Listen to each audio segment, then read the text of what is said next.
Tai debiutinis Europos čempionatas ir užėmė 24 vietą, ar esi patenkinta? Džiaugiuosi, kad turėjau garbės sudalyvauti Europos čempionate. Sunku kažką ir prognozuoti dėl vietų, aišku, rezultatą planavom aukštesnį, nei pasiekėm šiandien, bet aišku, oro sąlygos tikrai nepalankios ištvermės sportininkam, nors ir buvo startas popietė, bet vis tiek oro sąlygos buvo sudėtingos. Tokiam karštyje tikrai yra reikalų įveikti 20 km. O kodėl jūs pradėjote iš karto varžybas ir taip tiesiog atidavėte iniciatyvą? Tam prasme, čia tokia taktika buvo, nepradėti ir tarp lyderių būti? Nu, jeigu būčiau pradėjus visiškai su lyderiam, tai turbūt finišo nebūčiau pasiekus, nes iš tiesų einant 20 km turiu labai sustrateguoti, nepradėti per greitai, dėl to, kad tos jėgos, jei pradėsi per greitai, labai greitai išseks, o sunkiausia yra antrą dešimtuką dar finišuoti, jei pradėsi per greitai, nu tai tada jau pareisi pėsčiom visiškai pabaigoje.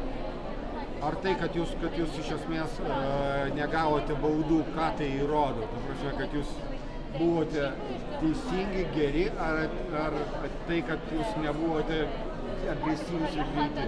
Iš tiesų, tai net ir tos sportininkės, kurios neina su lyderėmis, gauna matėm Turkės. Taip, gauna baudos ir minučių būna, ir pastabų.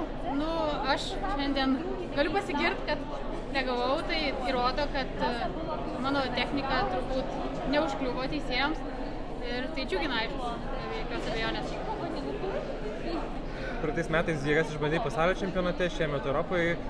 Koks dabar būtų tas sekantis žingsnelis tavo karjeroje, kurį norėtum pasiekti išpildyti? Na, aišku, liūdna, kad šiemet nebuvau tiek pajėgi, kad galėčiau varžytis olimpiadoje, bet aišku, bandysim ruoštis toliau ir šį sezoną jau šiek tiek varžybų sezoną baigsim, ruošimės rudenį dar keliems startams, o žiemą jau pradėsim ruoštis kitai vasarai ir kitiems startams. Bent jau iš pradžių atrodė, kad lietuvės kažkiek trumpai bent jau laikėsi kartu trise. Ar čia yra kažkiek komandinių dalykų šitam sporte, ar kiekviena grynai už save eina? Sportinėme ėjime yra visiškai individualu. Aišku, kiekvienas turi savo planą, savo strategiją, kokiu greičiu pradėti, kad būtų ne per greit ir panašiai. Bet čia įtakos visiškai neturi, ar tu eisi su savo komandos narėm, ar su kitos komandos narėm, nėra skirtumo.